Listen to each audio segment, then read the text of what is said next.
So meron tayo isang matinding topic ngayon. Saan mas okay mamuhay, Dad?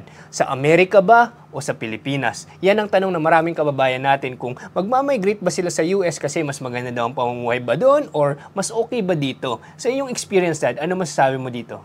Well, ang paninirahan kasi sa Amerika, normally isa yan sa mga aspiration, no? Yan sa mga pangarap ng ating mga kababayan na makapunta doon at magstay doon, magtrabaho doon.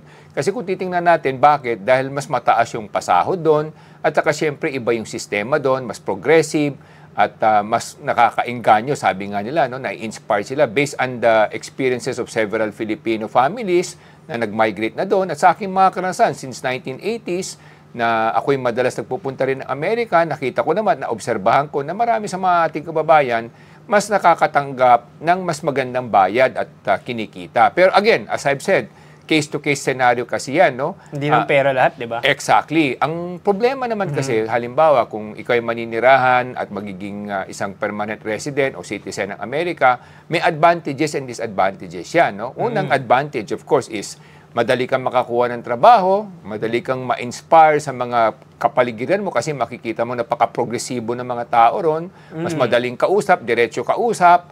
Pangatlo, siyempre, ang advantage is kung American citizen ka, marami kang benepisyo pag nag-retire ka at mas marami kang makukuha ng pensyon. At the same time, may mga healthcare benefits din kayo kung sakaling magkasakit ka. Yun ang advantages. Kung pera lang ang titignan, lamang ang Amerika. Of course. Oo. Ang challenge naman doon, ang problema naman kung ikaw ay pupunta sa Amerika at maninirahan doon, siyempre, una, meron pa rin tinatawag nating diskriminasyon, hindi umaalis yun. Makikita mo yung mararamdaman mo sa pakikitungo mo sa iba't ibang lahi doon. Makikita mo na pagka hindi puti ang kulay mo, medyo mas dehado ka sa pakikitungo sa mga tao. At minsan may mga puti rin na medyo agresibo at nambabastos, no? Katulad ngayon, meron mga Asian hate, no? Na Asian hate system or attitude ang mga ibang puti na pagka-Asian ka, minsan bigla ka na lang sasampalin, susuntukin o sasaktan na hindi mo alam kung bakit, no? Parang nagalit lang sila, meron silang samahan ng loob sa mga Asian dahil ang feeling nila inaagawan sila ng trabaho doon, no, sa Amerika. So yun ang disadvantage kung non-monetary wise, no, non-financial wise, medyo marami ring mga challenges ang ating mga kababayan na roon. Hindi rin ganun kadali. May isa nga ako napansin no? So, yung mga puti, mababa ang tingin nila sa mga Pilipino at mga Asian.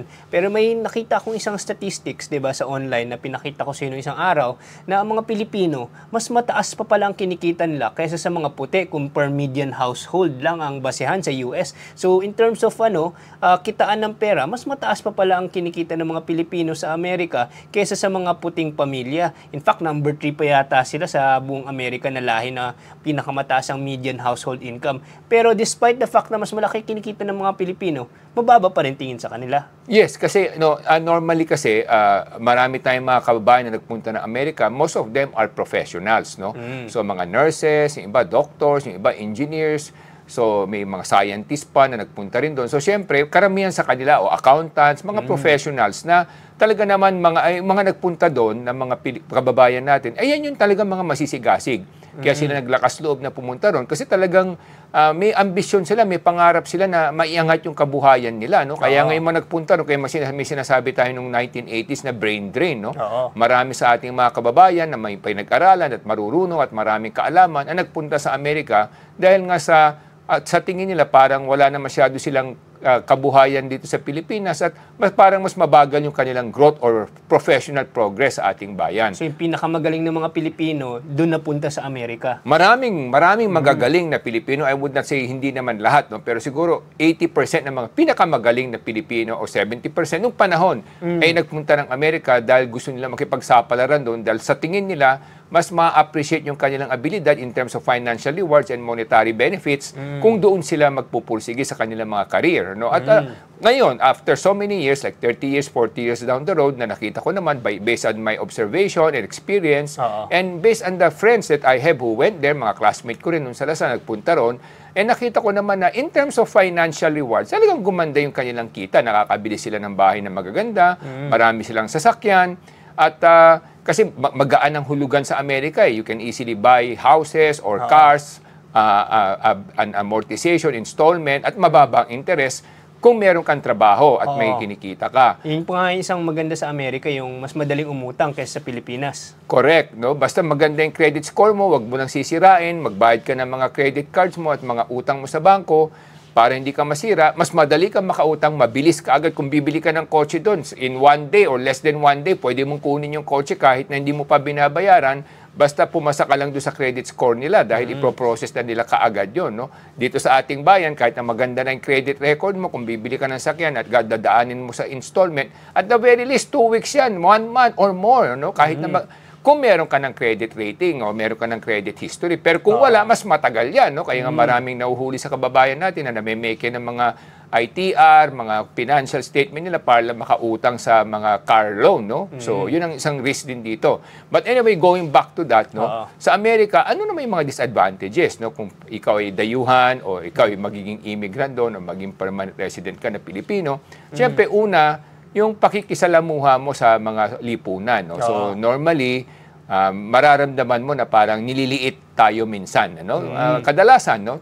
Kung number 2, kung nagkamali ka at ang kalaban mo puti, mas dihado ka kasi mas papanigan nila yung mga puti kaysa sa iyo. No? So, yun ang mga disadvantage naman doon. No? So, pangatlo, siyempre, of course, ang next problem mo doon is that taxes, no? Napakataas ng mga buwis, no? Mataas din yung babayaran mong buwis dahil hindi mo pwedeng takasan yun dahil makukulong ka talaga. Pang-apat, syempre, ang importante rin doon, yung cost of living, no? Mataas din yung cost of living, no? Malaki nga kinikita mo, pero mahal din yung mga ibang bayarin doon, no? And pang-lima, syempre, talagang sariling kayo yan. Ibig sabihin, walang katulong. So, ikaw yung maglalaba, ikaw yung magplaplansya, walang kusinero, ikaw talaga ang kung jumakpat ka at yumaman ka. Exactly. Pero kung pangkaraniwan nagtatrabaho ka, professional, siyempre sariling kayod talaga lahat yan. Pag may sira yung kotse mo, ikaw magdadala. Lahat, yung bang talagang mapapagod yung katawan mo, yun ang disadvantage nun. Of course, financially rewarding, pero may kapalit nga, no? In everything in life, lagi merong plus-minus equation yan. So if it's all about money, then, you will definitely want to migrate in the US, no? Kasi it's really very rewarding financially, especially if you're very capable and you have some skills that you can share, no, or that you can use for productivity, then definitely mas maganda yung financial rewards mo doon. But again, as I've said, ang caveat naman yan, ang kapalit niyan, marami ring disadvantages. Kinakailangan maging pasensyoso ka kasi nga marami doon nababastusin ka from time to time. Na-experience ko yun, nakita ko rin sa mga kaibigan ko, no, kahit na ako minsan, kahit na nandun ako, nararamdaman ko yung pambabastos nila pag nakita nilang hindi ka puti. No? Tsaka di ba may mga kaklase ka na nakwento mo sa akin, yung biglang inaaway lang sila out of nowhere? Oo, ito yung karanasan namin. Nung may classmate din ako doon na nagpunta ron at binisita ko nung 1980s, at nakita ko kung paano kami tratuhin, no? Parang minamaliit kami at inaaway pa kami. Saan bar yun? Anong lugar? Well, sa New York, New Jersey, nagkaroon kami ng mga ganong experience, no? So, kaya nararamdaman mo talaga kahit na sabihin mong, hindi, pare-pareho tayo dito. Hindi, mararamdaman mo talaga yung discrimination. Even ikaw, di ba, na-experience mo itong mga biyahe mo rin, nakikita mo rin, nararamdaman mo rin na meron talagang diskriminasyon pag lalo na puti yung mga katapat mo. Lalo na pag lumalabas kami nung gimmick ng mga ibang kaklase ko na lumipat ng Amerika, hindi pong sasadyain na babanggain ka talaga. Parang nananadya, parang naghahanap kung papalag ka o mga away ka. Pero syempre kung turista ka lang, ayaw mo madama yung visa mo pag nakipag-away ka doon. So alam nilang dehado ka. So parang nag-aangasan sila kapag ka nakita nilang hindi ka puti. So yun yung napansin namin nung pumunta din kami doon nung sa Amerika, umikot-ikot kami doon, gumimik-gimik kami. Sabi ko, medyo medyo maangas yung mga society dito. Bastusan to pero buti lang may mga kaibigan kami mga Amerikano na sila din na tumulong sa amin na awayin yung mga nang-away sa amin kasi alam nila mahirapan kami pagka halimbawa napunta talaga sa scaffold kasi syempre mga tourist visa lang hawak namin. So yun yung isang na-experience ko doon na medyo sabi ko, hindi pa ako tumitira doon, dumadalaw-dalaw na ako, na-experience ko na. So kaya yun yung na-experience ko. Pero alam ko yung mga iba kumikita talaga pero hindi lang inaamin kung ano talaga yung sitwasyon nila sa Amerika. Correct. O, kasi siyempre normally, pag nandun ka na at naging migrant ka na doon, siyempre ay gusto mo ring ibida na okay yung kabuhayan mo, yung iyong katayuan doon. Nahihiya ka rin ikwento minsan yung mga pang-aapi sa'yo, panliliit, kasi parang embarrassing na mga circumstances yun o experiences. No? Pero on the overall, siyempre, ang maganda naman doon, of course, kasi mataas yung kanilang sweldo. May mga states kasi sa kanila na mas mataas yung pasahod, like sa California, $16 per hour yun, no? So kung kukwentahin mo, mga $2,000 plus na kaagad yun per month kung 22 days, no? Bukod pa, kung mag-overtime ka, etc., mas mataas pa yung kikitain mo. Pero sa ibang states na walang minimum wage law, ang federal law sa kanila is ang minimum wage is $7.25 per hour sa itong mga nakaraan, ano? So kung $7.25, kukwentahin mo yung nasa $1,300 a month, yun, nasa 60 to 70,000 pesos. Yung kung pangkaraniwang manggagawa ka lang. Pero kung meron ka mga skills like accountant ka, engineer ka, doktor ka, nurse ka, marami akong kilalang nurse doon na kumikita ng 3,000, 4,000, 5,000. At yung mga mas matagal na ron, yung mga nagpunta noong 1980s, yung iba nga kumikita ng 6,000, 7,000, meron pa hanggang $10,000 ang kinikita per month. Lalo kung masipag sila at senior na yung position nila. Kaya maraming Pilipino ang mga kababayan natin na hikayat magpunta ng Amerika kasi nga nakikita nila na financially very rewarding but of course emotionally draining. No? Kasi bakit emotionally draining? Ang mga Amerikano kasi mga puti, kadalasan, kahit na hindi puti, kahit na anong lahi nila, pero Amerikano sila, medyo agresibo sila, demanding sila. No? Kasi nga iniisip nila, that's their right. No? Lagi nilang ine-emphasize yung right nila. At saka talagang makikipag-argue sila sa'yo, talagang i-demand nila sa'yo kung ano yung expectation sa'yo. Yun naman ang kapalit. No? Hindi katulad sa Pilipinas, mababait ang mga tao. In general, mas mapakumbaba, mas madaling kausapin kung may problema, hindi kasi sigawan basta-basta na lamang, di ba? Doon kasi yun ang problema din, no? So, pwede rin magkaroon ng mga malpractice lawsuit kung professional ka, no? Parang negligence, pwede kang makasuhan. Yun ang mga challenges mo bilang Pilipino na nakatira sa Amerika. Yun ang mga nakikita ko. Ngayon naman kung compare natin sa Pilipinas using the same parameters, ano ang masabi mo sa financial challenges na isang Pilipino dito? Kasi may mga ibang Pilipino naman na kaya namang kumita dito. Pero syempre, anong point of view mo dyan? Well, kasi ganito yan. No? Ang advantages kasi and disadvantages naman pag nasa Pilipinas ka. No? Siyempre, pag nasa Pilipinas ka, una, nandito yung mga kaibigan mo, kamag-anak mo. Lalo kung dito ka pinanganak, dito ka lumaki, dito ka nag-aral. Siyempre, marami kang kaibigan, marami kang kakilala. So kung magkaroon ka ng problema, mas madali kang may malapitan, mahinga ng tulong, at mas madali kang makisalamuha sa mga tao, at mararamdaman mo ang trato sa iyo is maayos naman. No? Yun ang advantages pag nasa Pilipinas ka. Pangalawa, siyempre, pag nasa Pilipinas ka, at medyo may career ka, may professional skills ka, ay makakapaghanap ka rin ng trabaho. Yung nga lang, siyempre, kung ikukumpara mo sa kikitain dito, saka sa Amerika, medyo dehado. So, pangatlo, dito sa Pilipinas, ang advantage, kahit na paano, kung medyo professional ka at may konti kang income na mas mataas sa pangkaraniwan, pwede kang magkaroon ng katulong o kasambahay, at minsan, may mga driver pa yan, etc. na pwede mong bayaran o binabayaran ng opisina para sa'yo, lalo kung manager ka na. So, medyo, yun yung mga advantages. Ano naman ang disadvantages, no? Ang disadvantages, siyempre, of course, yung para makabili ka ng bahay o makabili ka ng kotse sa Pilipinas, kung ikaw ay professional, kailangan talagang medyo masigasig ka, may pinag-aralan ka, o at marunong kang dumiskarte. Pinag-usapan natin, diskarte o diploma. Di ba? Sabi ko nga, hindi lamang diploma, kung may diploma ka, mas maganda. Pero kung marunong ka rin dumiskarte, mas madali kang makaangat. So, yun ang mga challenges, no? Financial rewards, normally, mas mababa. Pangalawa, yung oportunidad, mas kakaunti, no? Hindi katulad sa Amerika, mas maraming opportunity, no? Talagang pagalingan doon. Kaya nga marami tayong mga kababayan, katulad sinabi mo, yung median average income ng mga Pilipino sa Amerika, mas mataas sa median average income ng mga puti. Ang tanong, bakit? No? Kasi nga, yung mga nagpunta doon, talagang mga professional na skilled. Number two, na talaga sila masigasig, may determinasyon na magtagumpay. So, yun ang dahilan kaya mas mataas yung median average nila. I think, if I'm not mistaken, siguro may mga 1 million or 2 million Filipinos na nandun, no? na migrant na. No? Baka higit pa nga yung numero. No? In fact, pumunta ka San Francisco, sa Daly City, karatig lugar niya yun, karatig lungsod. Halos Pilipino na makikita mo doon. I think ang mayor doon, Filipino origin yata, anak ng isang Filipino migrant. No? So, mga ganon, no? So marami na rin Pilipino nandun sa Amerika at marami na rin nagnenegosyo, marami rin professional, iba-iba na yung kanilang mga hanap buhay. At kung tutuusin, titingnan natin yung mga remittances. Yung sinasabi nating mga remittances na mga nagtatrabaho sa abroad, sa Pilipinas, ang pinakamalaki na nagre-remit ng mga Pilipino galing sa Amerika. Sila yung highest remitters ng dollars natin.